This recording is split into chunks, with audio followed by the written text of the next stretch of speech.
수고한다고. 심지어는 어떤 사람들은 음료수도 갖다 주기도 하고. 그리고 그야말로 참 사람들이 얼굴이 밝아요. 참 재미있게 열심히 전도를 잘했어요. 그래서 정말 뿌듯하고 전도여행 온 기분이 나는 거예요. 그래서 이제는 미국 땅을 전도했으니까 멕시코 사람들, 멕시칸을 위해서 전도를 해야 되겠다 하고는 가서 전도를 하는데 전도가 안 되는 거예요. 그리고 그 상인들과 관광객들이 아주 그냥 짜증을 내고 소리를 지르고 가라 그러고, 그리고 불평을 하고, 그리고 전도를 하지 못하게 야단을 치기도 하고. 그래서 이 전도여행 팀들이 갑자기 혼선이 왔습니다. 왜냐하면 본래부터 멕시칸들이 그렇게 했다면 이해가 되어지잖아요. 근데 멕시칸들이 그런 뭐라고 할까, 생각을 갖고 있는 사람들이 아니거든요. 멕시칸들이 자연스럽게 그야말로 받아들이고 친절하고 사람들과 어울리기를 좋아하고 또 우리처럼 마늘도 좋아하고 그런 사람들인데 전도를 영 받아들이지 않아서, 그래서 이 전도팀들이 많이 어렵게 되었습니다. 돌아와서 저녁에 둘러 앉아서 같이 또 기도를 합니다. 기도하는데 이런 생각이 났습니다. 그 중에 한 분이 다름이 아니라 우리가 그를 위해서 기도하자. 멕시칸들을 위해서 기도하자. 그래서 멕시칸을 위해서 기도했습니다. 쉽게 말하면 중보 기도고, 또 더 나아가서 영적 전쟁이고, 또 우리식으로 표현하면 땅받기 기도죠. 땅받기. 우리도 땅받기 기도를 했잖아요. 저것은 익산 땅에 한랄식품 단지가 들어서는 그곳에 이렇게 땅받기를 했던 모습입니다. 가서 땅받기를 한 결과 익산 땅에 한랄식품 단지가 취소됐잖아요. 우리가 갔다 온 지 얼마 안 돼서 취소됐어요. 물론 취소 계획은 정부의 결재가 이미 오래전부터 진행이 되었겠지만은, 그러나 우리는 기도하고 또는 즉시 얼마 되지 않아서 이런 발표가 나니까 뭐 꼭 우리가 기도해서 그렇게 됐느냐라고 물으면 자신은 없지만은, 그러나 하나님께서 우리에게 응답을 주신 거예요. 아멘. 아무도 안 하는데 뭐 감정이 있습니까? 중보기도 팀이 얼마나 수고를 많이 하는데 좀 아멘이라도 해주시죠. 특히 그렇게 정이 없습니까? 하나님께서 우리에게 응답하신 줄 믿습니다. 바로. 그래서 뭐 딴 사람은 몰라도 기도한 사람은 그 응답에 감사가 있어요. 기쁨이 있고 감격이 있어요. 그래서 이런 중보 기도를 우리 교회도 열심히 하고 있는데, 근데 여기에서 기도를 하자. 이제 우리는 이제 땅받기라고 하지만은 이 전도팀은 프레이어 워킹이라고 해서 기도 행전이라는 말을 붙여서 열심히 기도하는, 우리가 뭐 거의 똑같습니다. 그렇게 기도를 하는데 말없이 이 저녁에 기도하고, 그 다음에 말없이 이 지역을 지나가면서 기도하는 거예요. 이 지역을 위해서 영적 시위를 하는 거죠. 영적 데모를 하는 거죠.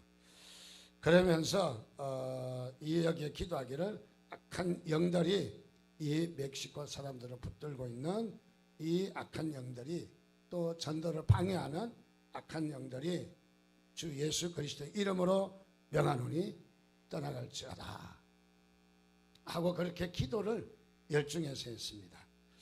그렇게 기도한 다음에 모여서 다시 기도하고 그리고 전도하러 나갔습니다. 근데 이번에는 멕시코 땅에 전도하러 가는데 놀라운 반응이에요. 사람들이 표정이 달라지고, 그리고 사람들이 얼마나 좋아하는지, 친절하게 다 똑같은 사람인데도 얼마 전까지만 해도 냉대하고 받아들이지 않았는데, 이번에 갔더니 다들 그렇게 감사하고 또 격려하고 수고한다고 그러고, 정말 음료수도 주면서 그렇게 이렇게 잘 대하는 모습을 보고 다시 한번 느꼈습니다. 다름이 아니라, 그래 맞아, 보이는 사람이 전부가 아니라 보이지 않는 영적 세력이 있다. 우리 사람도 육신도 있지만은 영이 있잖아요. 영. 그래서 육이 영의 영향을 주기도 하지만은 영이 육신에게도 영향을 준다는 거죠. 그래서 우리는 어떤 일이 잘못되었을 때 한 가지 편협적으로만 우리가 볼 것이 아니라 때에 따라서 육의 문제인가 영의 문제인가. 그래서 육의 문제가 영에게 영향력을 줄 수가 있고 또 영의 문제가 육에게 영향을 줄 수 있기 때문에 그래서 우리는 둘 다 봐야 되는 거죠. 육신에 보이는 부분도 봐야 되지만은 보이지 않는 영적 세력이 크게 좌우하고 있다.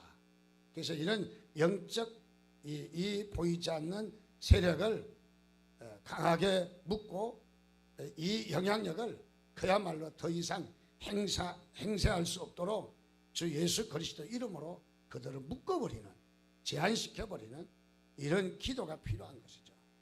그래서 우리도 이 땅에서 우리가 살면서 우리에게 이런 영적인 문제가 우리에게 있다는 거죠. 영적인. 그래서 세상 사람들이 보지 못하는 영적인 문제가 우리에게도 있기 때문에 그래서 영적으로도 우리가 도전해야 될 때라고 생각합니다. 자, 이 얘기는 왜 꺼내냐면 예수님께서도 전도를 하실 때 이런 똑같은 현상이 벌어졌습니다. 다름이 아니라 예수님께서 6장 1절에 보니까 거기를 떠났다는 거죠. 거기가 어디입니까? 거기가 전라도 말로 거식입니까? 예. 거기가 어디냐면 가버나움이라는 거죠. 가버나움을 떠나셨다는 거죠. 가버나움을 떠나서 그야말로 가버나움은 어떤 도시입니까? 갈릴리 호수의 해변에 있는 그야말로 가장 중요한 도시예요. 성지순례를 간다면은 정말 빼놓지 않고 꼭 들리는 곳입니다. 저도 몇 번 갔습니다만은 저희들이 갔을 때는 돌탁자가 이만한 게 아직도 놓여 있어요. 무엇을 말하느냐? 거기에서 세금을 걷어들였다는 세금 탁자예요. 세금 걷어들이. 그래서 이 가버나움이 있는데 가버나움을 떠나셨다는 거죠. 가버나움을. 자, 예수님께서는 가버나움을 중심으로 해서 사역을 하셨습니다. 그래서 이 가버나움을 중심해서 사역을 하는데 기적들이 많이 일어났습니다. 그래서 여기에 예수님이 가버나움에서 사역을 하셨기 때문에 이 가버나움에 지금도 이런 간판이 걸려 있습니다. 다름이 아니라 타운 오브 지저스라고. 그래서 예수님의 마을, 예수님의 타운이라는 말로 아직도 이렇게 붙어 있습니다. 다시 말하면 예수님은 가버나움에서 스타가 되신 분이에요. 가버나움에서 영웅이 되신 분이죠. 우리 인간적으로 볼 때. 그래서 이 가버나움에서 바로 예수님이 사역을 하셨다는 거예요. 그런데 이 사역에 예수님은 가버나움에 사시면서 놀라운 일들이 벌어졌습니다. 그야말로 여기에 기적들이 일어나고 많은 역사들이 일어나는 겁니다. 변화가 일어나고 새 생명의 역사가 일어나고 굉장한 일들이 막 정말로 막 시시각각으로 엄청나게 일어나는 것입니다. 그 중에 하나도 야이로의 딸이 그야말로 12해나 혈루증으로 피를 쏟고 있는 혈루증에 걸려서 그야말로 많이 어려움을 당하고 있을 때 여기에 고친 사건이 나타나잖아요. 자, 여기에 야이로의 딸, 그의 아버지는 야이로입니다. 직업이 무엇이냐? 회당장이에요. 회당장인데 이 어느 회당의 회당장일까? 다름이 아니라 가버나움 지역에 있으니까 가버나움 회당의 회당장이시라는 거죠. 그래서 회당장의 초청을 받고 예수님이 그 회당장 야이로의 집으로 딸을 위해서 걸어가십니다. 그때 많은 무리들이 애워쌌습니다. 자, 예수가 지나간다. 수많은 사람들이 예수님을 부르고 또 예수님을 만지려고 수많은 사람들이 예수님을 따랐던 것이 사실이죠. 그래서 예수님은 가버나움 사람이고 가버나움에서 많은 기적들을 행하셨습니다. 많은 일들을 행하셨습니다. 그런데 예수님께서 오늘 말씀해 보니까 그 길을 떠나서 그렇게 가버나움을 떠나셨다는 거죠. 갑자기 예수님께서는 가버나움은 고향은 아니니까 고향 생각이 나시는 것 같아요. 그래서 아마 상상하기는 예수님은 좀 고향에 가서 좀 쉬고 싶었던 사역이 너무 많아서. 왜냐하면 고향에는 정감이 있잖아요. 고향에는 쉼이 있잖아요. 그래서 고향에서 좀 쉬러 가고 싶었는지 고향으로 가셨다는 것이죠. 고향은 어디입니까? 예수님의 고향은 원래 베들레헴에서 태어났지만은 나사렛에서 자랐기 때문에 예수님은 나사렛 사람이다. 또 나사렛이 고향이 되었습니다. 나사렛이. 그래서 예수님께서 나사렛으로 가셨다는 거죠. 나사렛에서. 아마 예수님께서는 왜 나사렛에 가셨을까? 또 이런 생각도 추측해 봅니다. 가버나움에서 하셨던 많은 사역들, 많은 일들을 너무 흥분되잖아요. 너무 정말로 벅찬 가슴이잖아요. 아마 이것을 고향 사람들에게 친구들, 동료들 또는 이웃을 좀 나누고 싶어하는 그런 마음이 아니었겠습니까? 우리 식으로. 아마 우리 시골 출신들이 그렇잖아요. 출세하면은 시골에 와서 돈도 기부하고 한턱 내기도 하고 또 뭡니까? 그것은 좀 자신의 사역을 나누면서 또 이렇게 교제하고자 하는 그런 마음 아니겠습니까? 어쨌든 예수님은 그래서 여기에 이 나사렛으로 오셨다는 것이죠. 뭐 가버나움하고 나사렛하고는 거리가 먼 거리가 아닙니다. 가깝습니다. 그래서 예수님은 이렇게 나사렛에서 목수일을 도와가면서 살았던 것이죠. 여기에 보면은 위에 상단에 보면은 가버나움하고 나사렛이 나오는데 차로 요즘 가면 한 20분 걸립니다. 그러니까 여기서 빠른 도로로 수원 쪽 정도 가면은 거기가 나사렛 정도가 되겠죠. 아주 가까운 거리입니다. 자, 여기에 이 가까운 거리인데 가버나움에서는 기적도 많이 일어나고 그야말로 환영도 받으셨는데 나사렛에서는 아무런 기적이 안 나타나요. 아무런 기적이, 아무런 역사가 잔잔한 거 몇 가지 외에는 기적이 나타나지 않습니다. 예수님께서 공생애를 시작하시면서 제자들이고 그리고 나사렛에 가셨는데 어쨌든 나사렛에서는 환영받지도 못하고 그리고 기적도 나타나지 않습니다. 가버나움에서 그 놀라운 환영을 받으시고 사람들의 관심과 초점이 되신 예수님이 고향에 와서는 싸늘한 냉대를 받으시는 모습이죠. 6장 4절 말씀 예수께서 그들에게 이르시되 선지자가 자기 고향과 자기 친척과 자기 집 외에는 존경을 받지 못함이 없다. 그러니까 자기 집, 자기 고향, 친척들에게는 인정을 별로 못 받는다는 거예요. 그래서 저도 고향에 잘 안 갑니다. 안 간 지가 꽤 오래됐어요. 그래서 가끔 요즘은 뭐 가기는 했지만은 길게는 뭐 한 6, 7년 동안 안 간 적도 있어요. 왜? 고향에 가면은 그래도 교회 오면은 목사님 연세 많으신데도 아이고 목사님 오셨습니까? 다 잘 되는데 고향에 가면 이 자식하고 친구들이 뒤통수부터 때리니까 거기는 개구장이었던지 또는 그 동네 사람하고 뭐 개구장에 뭐 거의 해서 혼났던 적도 있고 그래서 그 사람 보면 지금 미안하잖아요. 그래서 별로 인정 안 하는 것 같아서 안 갑니다.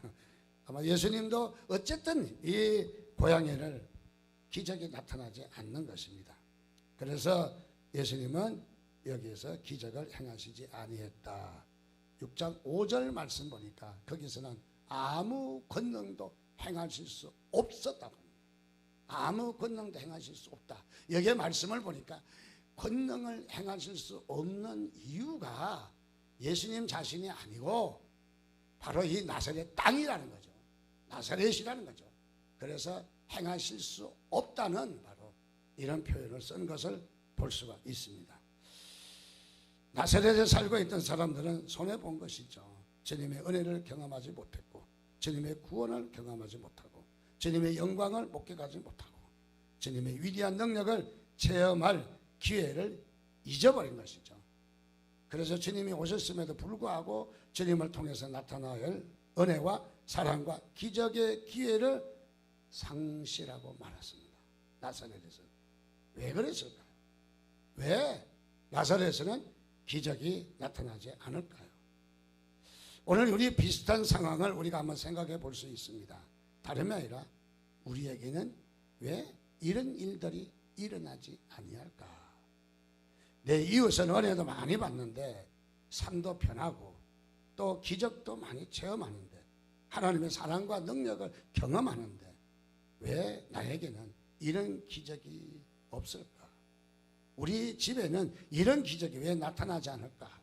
우리 집에는 응답의 표적이 없고 하나님의 살아계신 능력의 표시가 나타나지 않고 나에게는 하나님의 은혜가, 하나님의 기적이, 하나님의 구원이 그야말로 우리에게는 나타나지 않더라는 것이죠. 나에게는 역사가 왜 없을까? 그런 질문을 우리가 해본다면은 그 해답을 우리가 본문 가운데서 찾을 수 있다고 생각합니다. 오늘 본문 가운데서.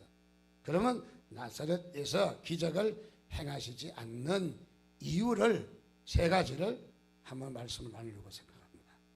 첫째로 나사렛에서 기적이 일어나지 않는 이유는 바로 나사렛 사람들은 호기심은 있었는데 호기심을 뛰어넘지 못했다는 거예요. 호기심을 뛰어넘지 못했다는 거죠. 자, 여기에 6장 2절 말씀에 보니까 안식일에 대해 회당에서 가르치시니 많은 사람이 듣고 놀라 이르되 이 사람이 어디서 이런 것을 얻었느냐? 이 사람이 받은 지혜와 그 손으로 이루어지는 이런 권능이 어찌 됨이냐? 2절까지 말씀 보니까 나사렛 사람들이 예수님께 관심이 대단하게 많은 것처럼, 대단하게 많은 것처럼 아마 예수님의 팬인 것 같아요. 자, 이렇게 어쩌면은 예수님에 대해서 관심이 많은 것처럼 보이지만은 그러나 사실은 우리가 찾아보면 그렇지가 않다라는 것이죠. 즉 가버나움에서 많은 기적을 행하셨다고 하는데 그 권능의 출처가, 권능의 소스가 어디에 있을까? 그들의 마음에 의문점이 생겼어요. 즉 어쩌면 그들은 호기심은 있는데 관심은 있는데 관심을 뛰어넘는 수준은 아니었다는 거죠. 많은 우리 그리스도인들이 이런 우리의 걸려 있다면은 관심은 있는데 관심을 뛰어넘지 못한다면은 관심은 우리에게 우리의 주의를 끄는 동기에 불과한데 여기서 끝난다면은 우리는 얼마나 참으로 불쌍할까요? 오늘 여기에 나사렛 사람이 그렇다는 거예요. 지금 관심은 있습니다. 진지한 호기심은 있습니다. 호기심은 좋은 것입니다. 나쁜 것이 아닙니다. 호기심 때문에 과학도 발달하고 호기심 때문에 예술도 발달하고 호기심 때문에 문화가 발달하고 호기심의 생산적인 결과를 가져올 수 있는 아주 복된 것이죠. 어떤 사람은 호기심 때문에 불행한 사람도 있습니다. 나사렛 땅의 사람들은 예수님께 대해서 호기심은 있었지만은 예수님을 그 호기심 너머에 그야말로 진리를 구하고 구도를 구하고 그야말로 주님을 경험하는 그런 호기심은 아니었다는 거예요. 그래서 호기심의 단계를 뛰어넘지 못했다는 것이죠. 예를 들어서 우리 10대를 한번 생각해 보면은 우리 10대 아이들이 어떻습니까? 관심 많은 것이 그들의 외모나 이성의 눈을 뜨기 시작합니다. 호기심이 생겼어요. 그래서 이성은 어떤 사람일까? 이성에 대해서 관심이 많습니다. 그래서 이성에 대한 호기심, 이성에 대한 이런 호기심은 자연스러운 것이죠. 자, 이런 어떤 사람은 호기심을 잘 발전시켜서 건강한 데이트를 하고 또 건강한 짝을 만나서 건강한 결혼을 하고 건강한 가정을 이루기도 합니다. 호기심이 이런 놀라운 복이 되기도 합니다. 어떤 사람은 사랑이라는 호기심 때문에 시를 졌다가 시인이 되기도 하고 어떤 사람은 사랑을 노래하다가 위대한 음악가가 되기도 하고 호기심은 우리의 생산적인 결과를 가져오게 합니다. 그러나 어떤 10대들은 이런 호기심을 오히려 극도로 부자연스럽게 잘못된 길을 걸어갑니다. 즉 다시 말하면 이성에 대한 호기심을 그는 잘못된 바로 이런 호기심으로 전락해서 포르노 중독 환자가 되기도 하고 음란한 잡지, 음란한 비디오 이런 것들에 주목하다가 성도착적 환자가 되어서 일생을 그르치는 이런 사람도 있다라는 거죠. 사람이 살다 보면 돈에 대한 호기심도 있습니다. 살다 보면 이 돈이 굉장히 힘이 있다는 것도 사실이죠. 그래서 돈이 필요하구나. 그래서 돈을 벌자. 돈을 벌기 위해서 열심히 일하자. 땀을 흘려서 일하자. 열심히 일합니다. 그래서 좋은 사업가가 됩니다. 그래서 돈을 벌어서 돈을 잘 관리하는 좋은 결과를 얻게 되는 경우도 있죠. 그러나 어떤 사람은 돈이 최고야. 수단과 방법을 가리지 않고 돈을 모으다가 결국은 이 남의 집에 도둑질을 하고 강도질을 하고 돈을 빼앗아가고 그래서 불행한 결과를 초래하는 이런 호기심도 있다는 것이죠. 특별히 허레이쇼 엘저라는 사람이 있는데 미국 사람입니다. 이 사람은 아동 동화를 많이 이렇게 지었습니다. 이 사람은 처음에 그야말로 한 소녀가 꿈을 가진, 그래서 꿈이 얼마나 소중한가 동화 속에다가 잘 담았습니다. 사람들이 읽으면서 주인공인 이 소녀가 꿈을 가지고 이 꿈을 어떻게 건강하게 잘 이루어 가든가, 그래서 성공한 케이스를 동화로 써낸 이런 작품들이 많이 있다라는 거예요. 그래서 이 사람은 아주 이런 좋은 동화로 말미암아 많은 사람에게 영향력을 끼쳤습니다. 그래서 그 사람의 생애도 정말 꿈이 있고 그 사람의 생애도 정말 앞날이 있는 사람일 거다라고 생각하는데, 사실은 동화와는 정반대의 삶을 살았습니다. 이 사람은 결국은 삶이 비극으로 끝난, 자살하고 정신병자가 돼서 좋지 않는 이런 사람이 되었습니다. 원래 이 사람은 하버드 대학 출신입니다. 하버드에서 신학 공부했습니다. 그리고 목사 일을 했습니다. 아주 짧게 목사 일을 했습니다. 목사 일을 하다 보니까 목회에 대해서 적성이 맞지 않는다고 때려치웠습니다. 그리고 다시 사업에 뛰어들었습니다. 그리고 글도 쓰고 동화를 써내면서 돈을 벌기 시작했습니다. 돈을 벌다 보니까 더 벌자. 그리고 돈에 대한 열망을 키워가며 사업에 매달려서 계속 돈에 매여 있었던 것이죠. 돈에 손을 대기 시작하자 돈은 이 사람을 부패시키기 시작했습니다. 결국은 이 사람은 방탕한 삶을 시작했고 결혼은 파경으로 됐고 깊은 방탕 속에 도박에 손을 대고 나중에는 자기의 삶의 페이스를 잊어버린 정신분열자 환자가 되어서 비참한 최후를 맞았다는 것이죠. 무엇을 이야기합니까? 호기심을 잘 사용하면 성공하게 되지만 호기심을 잘못하면 우리를 저주가 될 수도 있다는 것이죠. 바로 자, 나사렛 사람들은 어떤 사람이냐, 다름이 아니라 예수님께 대한 호기심은 있었어요. 발달은 좋았습니다. 그런데 이들은 이 호기심을 뛰어넘는 지혜는 없었다. 뛰어넘는 수준은 아니었다는 거죠. 오늘 우리는 호기심으로 끝나지 말고 호기심을 뛰어넘는 깊은 수준이 있기를 주님의 이름으로 축원드립니다. 그리고 우리가 알던 예수인데 예수가 누굴까? 호기심이 생겼습니다. 그들은 호기심에 예수에 대한 진지한 탐구와 연결시키지 못하는 이런 어리석은 사람이었습니다. 그래서 예수님에 대한 호기심을 믿음으로 연결시키지 못했기 때문에 여기에는 기적이 일어날 수 없었던 것이죠. 그래서 그야말로 이 나사렛 사람들은 신앙의 구도를 그야말로 뛰어넘는 구도를 하는 그런 차원의 호기심은 아니었다는 것을 말해주고 있습니다. 자, 그야말로 이 호기심을 구체적인 탐구의 단계로 연결시키지 못한 바로 이런 모습을 우리가 발견할 수 있습니다. 두 번째로 우리가 다시 한번 나사렛에서는 또 기적이 나타날 수 없는 이유 중에 두 번째는 어떤 이유가 있느냐 하면 그것은 다름이 아니라 편견을 극복하지 못했다. 편견. 우리 선입관념, 편견. 우리가 선입관념을 내려놓아야 합니다. 편견을 내려놓아야 합니다. 이 사람이 마리아의 아들 목수가 아니냐, 야고보와 요셉과 유다와 시몬의 형제가 아니냐, 그 누이들이 우리와 함께 있지 아니하냐 하고 예수를 배척한지라 말씀하고 있습니다.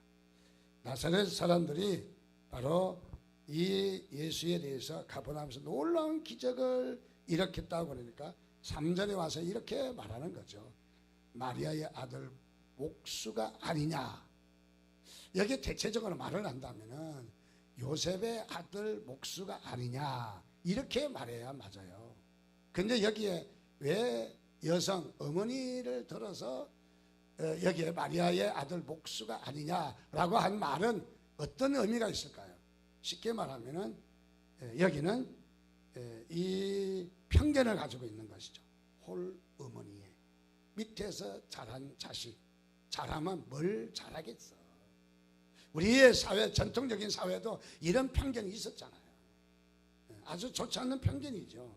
그래서 여기에 마리아의 아들이라고 하는 것은 핀잔을 주는 말입니다. 존대하는 말은 아닙니다.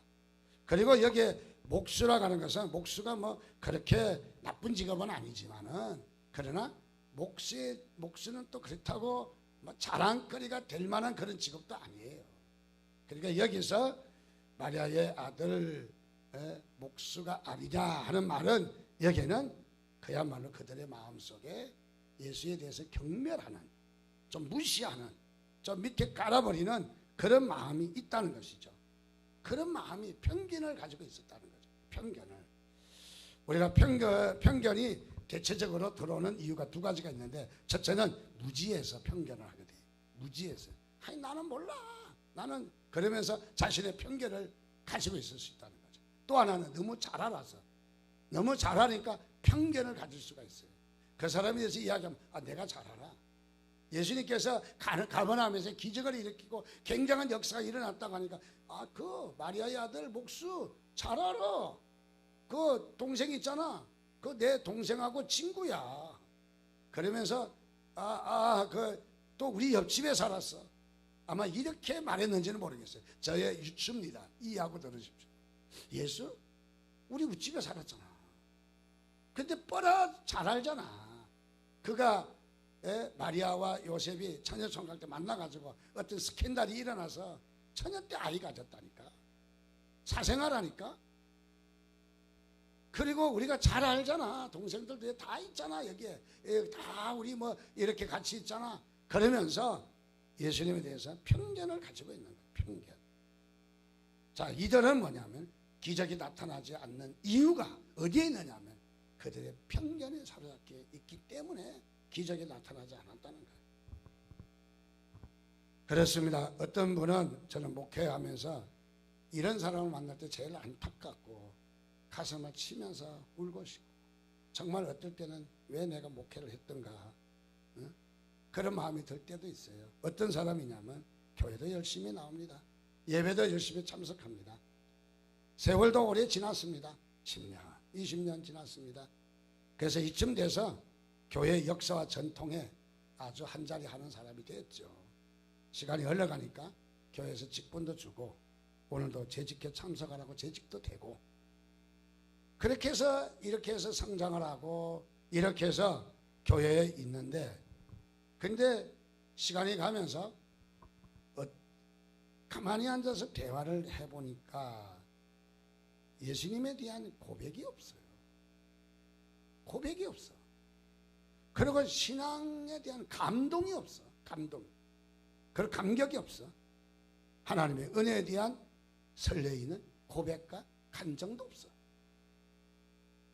예수님을 전혀 모르는 사람 같아.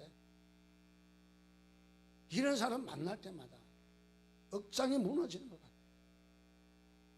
정말 제가 목회하면서 잘못 교육시켰나 보다 하는 그런 생각을 가질 때가 있다는 것이죠. 하나님의 은혜도 하나님의 임재도 하나님의 사랑도 하나님의 기적도 전혀 감격과 감동이 없는 이런 삶을 산다면 나사렛 사람하고 뭐가 다르겠냐 이거죠. 그래서 어떨 때는 이렇게 권해봅니다. 집사님 성경 공부합시다. 근데 이렇게 말해요. 다 했다는 거예요. 수료증이 중요한 게 아니잖아요. 내용을 잡아야 되죠. 내용을 다 해봤다는 거예요. 그러고 하는 말이 다 알아요. 이 사람은 오래 교회 다녔기 때문에 척하면 삼천리야. 뻔하면 뻔할 뻔짜야. 교회 와서 주보 딱 보면 설교 제목 보면 벌써 설교 다 알아요. 오늘 목사님이 무슨 설교 할 것이라는 게 다 알아요. 만약에 이런 사람이 있다면 얼마나 마음이 아플까요? 우리에게는 가버나움처럼 기적이 일어나는 심령이 되어야 합니다. 정말 우리는 하나님의 역사가 일어나는 심정이 되어야 합니다. 세 번째로 이 나사렛 사람들에게는 기적이 일어날 수 없었던 또 하나의 장벽은 무엇이냐면 믿음이 없었다는 거예요. 믿음이 없는 거예요. 나사렛 땅의 비극의 원인이 바로 다름이라 믿음이 없었다. 그래서 5절 말씀에 거기서는 아무 권능도 행하실 수 없어 다만 소수의 병자에게 안수하여 고치실 뿐이었다. 믿음이 없었다는 거죠. 왜 믿음이 나사렛 사람들에게 없었을까? 그것을 보니까 다레메란 나사렛 사람들 대부분의 사람들이 예수에 대해서 자세히 알아요. 인간적인 예수에 대해서. 그렇다고 흠잡힐 예수는 아니거든요. 저는 흠잡힐 게 많이 있지만 예수님은 흠잡힐 예수가 아니죠. 그런데 많은 사람들이 나사렛 사람들은 예수에 대해서 잘 알다 보니까 대다수 사람들이 믿지 않아요. 대다수 사람들이 인간적인 예수만 알고 있는 거죠. 근데 그 중에 소수의 사람들이 예수에 대해서 호기심을 가지고 예수에 대해서 마음은 있었지만은 그러나 선뜻 나서서 나는 예수를 알고 싶다. 예수를 만나고 싶다. 하나님을 만나고 싶다. 못하는 거예요. 왜? 사회 전체가 예수님을 믿지 않는 방향으로 흘러가고 있기 때문에. 예수님을 믿지 않는 방향으로 흘러가기 때문에. 그래서 다 하니까 나도 그렇게 하는 거예요. 다 하는데 나만 튀면은 찍힐까봐 왕따 당할까봐 그래서 다수의 흐름에 결단하지 못하고 다수의 흐름에 물을 가듯이 흘러간다는 것이죠. 그것이 바로 믿음이 없다는 거죠. 믿음이 없다. 여러분 다수가 가는 길은 그것은 합당하지 않을 수도 있습니다. 주님께서는 바로 이 다수가 가는 길이 이것이 합당하지 않기 때문에 주님께서는 이런 말씀을 했습니다. 좁은 문으로 들어가라.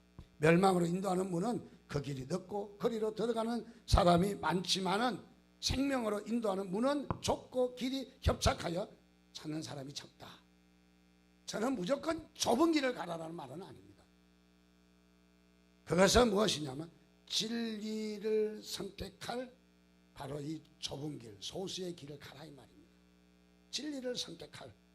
그래서 우리는 그야말로 우리는 어떤 길을 가고 있느냐. 1942년 지구상에 많은 사람들은 지구가 평평하다고 했습니다.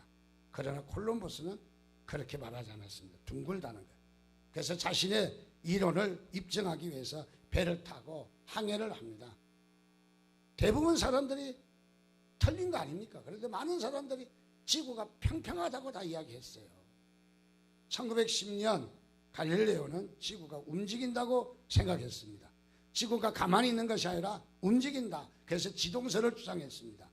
대부분의 사람들은 지구가 어떻게 움직이냐 말이 안 된다고 했습니다. 심지어는 당시에 캐톨릭에서는 종교 재판을 걸어서 이 갈릴레오를 위협했습니다. 가족들을 위협했습니다. 할 수 없이 갈릴레오는 가족들 때문에 지구는 움직이지 않을지도 모른다 하는 서류에다 사인을 했습니다. 그리고 법정에서 나오면서 유명한 말을 남깁니다. 그래도 지구는 돈단 말이야. 그렇게 하고 나왔다는 거예요. 다수의 의견이 맞는다고 말할 수 없다는 거죠. 1903년에는 나이트 형제가 기계가 하늘을 알 수 있다 그러니까 사람들이 다 미쳤다고 난리가 났습니다. 그러나 미쳤다고 난리 났다고 하는 사람들이 오늘날 그 비행기 타고 외국 다니고 있어요. 무엇을 말합니까? 소수의 길이다 할지라도 진리의 길은 우리가 선택해야 된다는 것이죠. 다수가 틀릴 수가 있다는 사실 앞에 우리는 서 있습니다. 그래서 다수냐 진리의 소수냐 이 문제가 우리에게 중요한 문제라고 생각합니다. 그렇습니다. 예수님께서는 바로 오늘 우리에게 그렇게 묻습니다. 너희의 신앙이 가버나움이냐 아니면은 나사렛이냐 라고 묻습니다. 특별히 요한복음 1장 11절에 보니까 자기 땅에 오매 자기 백성이 영접하지 아니하였으나 영접하지 아니했대 예수님을요. 근데 12절 보니까 영접하는 자 곧 그 이름을 믿는 자들에게는 하나님의 자녀가 되는 권세를 주셨으니. 그런데 이 성경에 빠진 말이 있어요. 우리나라 성경에 이렇게 성경이 되어야 돼요. 자기 땅에 오매 자기 백성이 영접하지 아니하였으나 그러나 접속사를 연결시켜요. 그러나 영접하는 자가 있다. 그 자는 누구냐? 하나님의 자녀가 된다는 거죠. 다른 사람이 영접하지 않았지만은 영접하는 자는 하나님의 자녀가 된다는 거예요. 하나님의 자녀의 권세를 주신다는 것이죠. 그래서 그러나 말이 가장 소중한데 거기를 빼먹었어요. 바로. 오늘 저는 이 설교에 다시 한번 도전하고 싶습니다. 우리는 나의 어떤 호기심은 있지만 호기심을 뛰어넘지 못하는 그런 우리의 마음의 밭인가요? 아니면은 우리는 편견에 사로잡혀서 어떤 선입관념 때문에 주님을 발견하지 못하고 또는 우리가 믿음이 없어서 믿음으로 우리가 받아들이지 아니하므로 그래서 우리가 나사렛이란 이런 땅의 자리에 있지 않는가. 오늘도 우리는 가버나움이 되시기를 주님의 이름으로 축원드립니다. 주님의 역사가 일어나시고 여러분 말씀에 감동하시고 기도에 대해서 응답받으시고 하나님의 사랑을 듬뿍 여러분이 느끼시면서 가버나움의 사람들이 되시기를 주님의 이름으로 축원드립니다.